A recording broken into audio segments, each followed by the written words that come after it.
Hi, hello, and welcome to my pocket of the internet.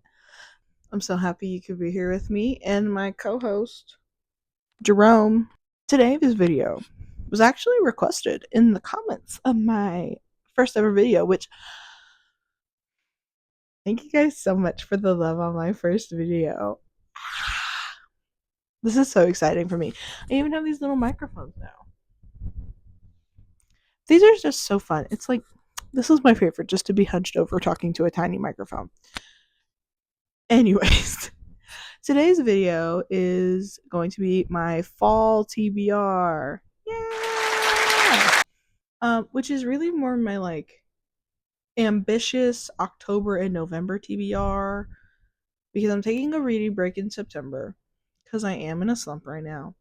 And I feel like if I take a break, I will just power through October and November. One can hope. Anyways, so this is what I'm going to be reaching for in October and November to prepare for December. All right, let's get on with the video. I need everyone to not judge me that I haven't read this book yet. It feels like a cardinal sin when I think about it, but that's beside the point. The first book on my TBR is Six of Crows. I know, I know. It's a sin I haven't read it, and I'm so sorry. To any of those who have read this and love this book, I want to love it so bad, and I feel like I will love it once I read it, but I've had this on my bookshelf for over. It's time to get our act together. The second book is actually one of the books I mentioned in my first video. I want to reread Animal Farm. I don't know, the fall feels like the perfect time to reread this. So I'm gonna reread it. I just feel like, and it's also this long. This will take me 2 seconds if I just sat down and read it. So I'm gonna make myself read this in October to kickstart my reading again. Like October 1st hits, Animal Farm. The next book on my TBR is Lessons in Chemistry by Bonnie Garmas. I could not read backwards. It's okay. This has been on my radar for a good year now. I first saw it mentioned in Lexi's video at Newly Nova. I think she did like a reading for 24 hours straight and she read this book. And it just sounds really interesting. And I love a good feminist movement. I love a good feminist book. I do. I'm here for the girls. So I'm very excited about this, and I feel like fall's the perfect time to get into like literary fiction again. So I'm very excited about that. Speaking of literary fiction, the next one I'm going to this is my last attempt with this author, and it could just be I don't connect with her writing. I'm going to read Yellowface by R.F. Kuang. I've heard this book is tea. This book is gossip. The main character's supposed to be shitty. Like, I'm so intrigued by this book.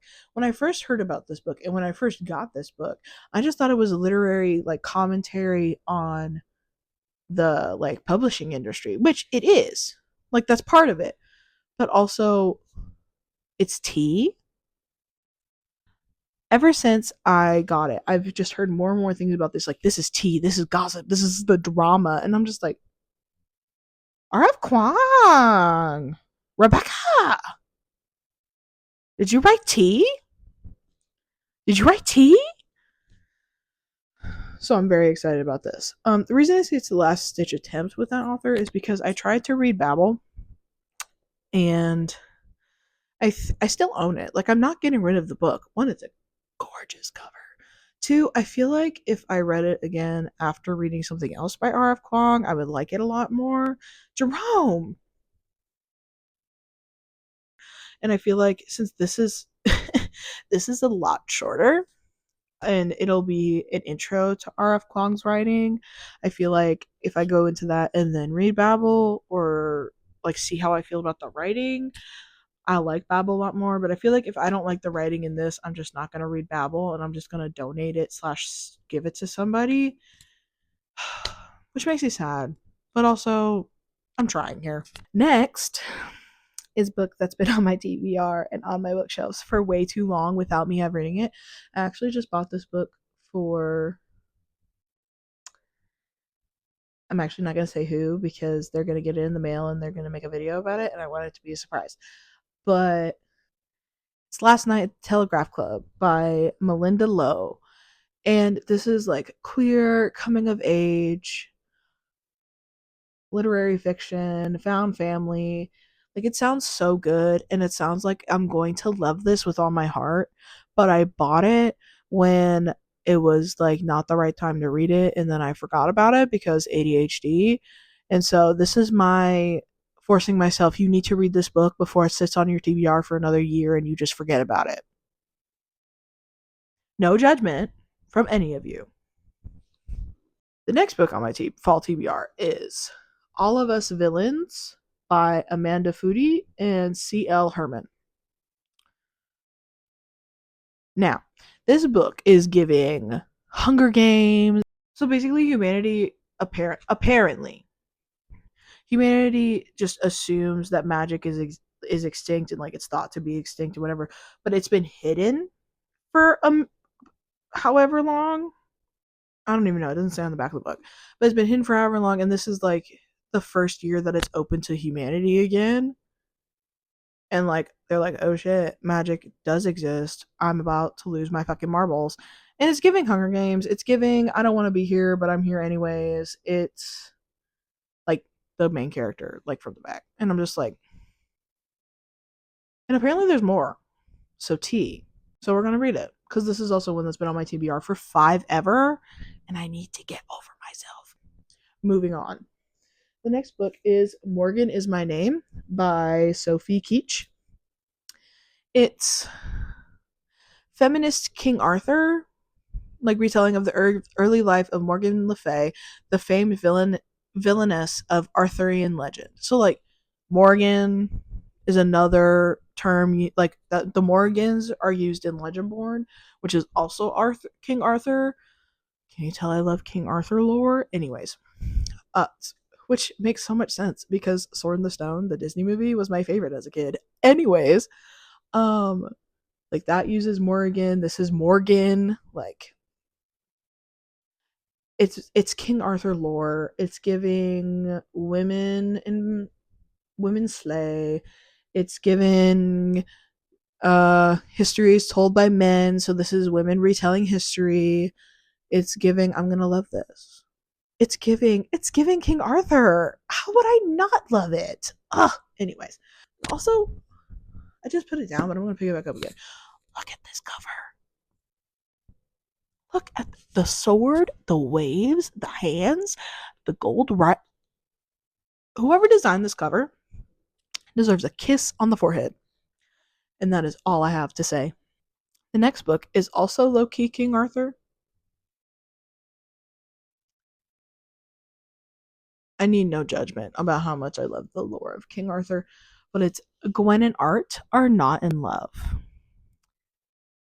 And I'm sure, like, this was a book of the month book. Like, I'm pretty sure a lot of people have heard about it, but it's basically like these two are betrothed to one another, but one's a lesbian and one's a gay man, and they're like love other people. And it says the path of true love never did run straight. And I'm like, girl. It also has a tag from Casey McQuiston on the top. I don't know if y'all know this, but I'm about to tell you, I love red, white, and royal blue. So I trust that author's opinion. So I'm also very excited about this. Um, I love King Arthur times. Like, girl, I am setting myself up for success this fall. And that's all I have to say. Next is a book that's also, a lot of these have been on my TBR for a really long time. But this one is A Witch's Guide to Fake Dating a Demon. This is giving rom-com. This is giving silly goofy. This is giving oopsie. Like, it's basically this girl who was baking something and she accidentally summoned a demon. And now he's like oath to her or whatever because of the spell. And they gotta figure that out. That sounds like a good time. And I'm here for it. I'm here for it. I am here for it. The next one, oh, I'm so excited about it. I'm so excited about it. Okay, so one of my special interests while I was at college and I was a history major I love history, anyways. But one of my special interests that I was reading about, I had to read about it for something and I don't remember what, but it became a special interest, is the Trojan War. I will take no judgment. I will take no criticism. Okay, cool. Moving right along. Horses of Fire by A.D. Ryan. This is a this is basically the Trojan War told by the women of Troy. Says, I know the stories they will tell. I've heard the echoes of their songs, songs that will outlive us all, but this song is not theirs, it's mine. You're going to tell me that you wouldn't want to hear about the Trojan War from the perspective of the women? You're wrong. And if you aren't wrong,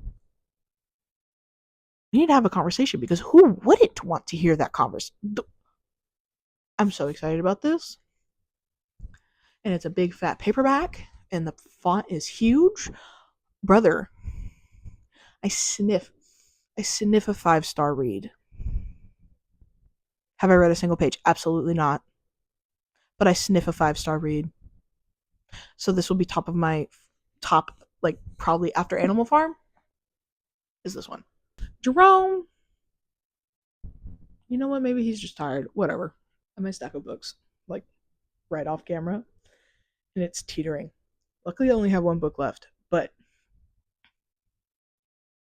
I'm scared.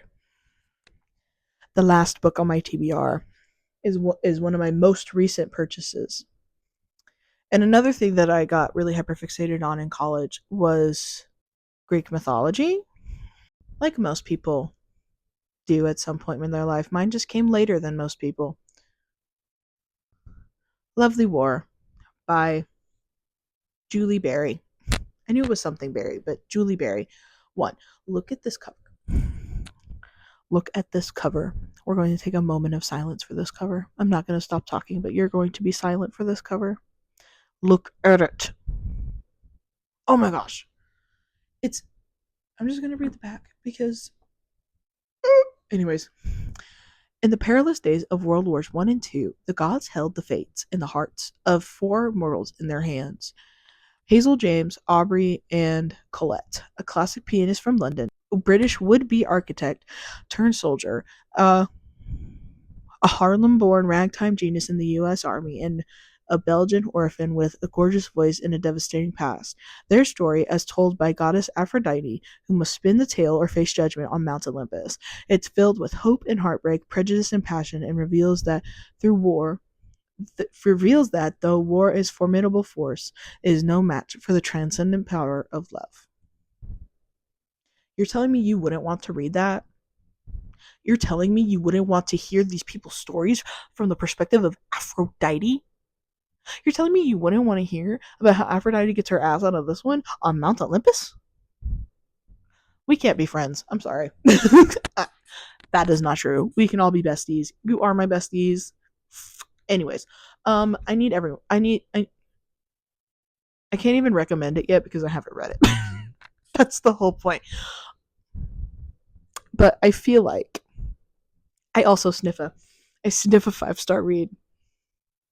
This one and the Horses of Fire. I sniff a fall 5-star read. I sniff it. I sniff it, and I'm so excited. There's also some on my Kindle that I will get to, like Song of Achilles. I also want to read this fall. Like, I'll insert a picture. Song of Achilles, I want to read this fall. Circe, I want to read this fall. A Psalm of the World Told, I think is what it's called. I'll put a picture. Just a few others that give literary fiction fall vibes, and well, Song of Achilles and Circe are not literary fiction. They're great, whatever. You know what I mean. You know what I mean. And there's a few more that are on my Kindle that I want to read this fall. I also somehow in the midst of all this will be doing a reread of HPU with my sister in October. I don't know how I'm going to do that, but that's beside the point. It looks like I'll be reading multiple books at one time. Luckily, the first 4 Harry Potter books are short. I say that as Goblet of Fire is literally over 400 pages. Anyway, I'm like staring at my bookshelf where my Harry Potter books are. Why is Order of the Phoenix so large? Anyways, sorry. Sidetracked. But yeah, that's my fall TBR, guys. Thank you so much for joining me. I'm very excited to get to all of these books. Terrified that I put this expectation on myself, but we are here for the vibes. Thanks again for joining me in my pocket of the internet. I love y'all so much, and I hope to see you next time. Bye, guys.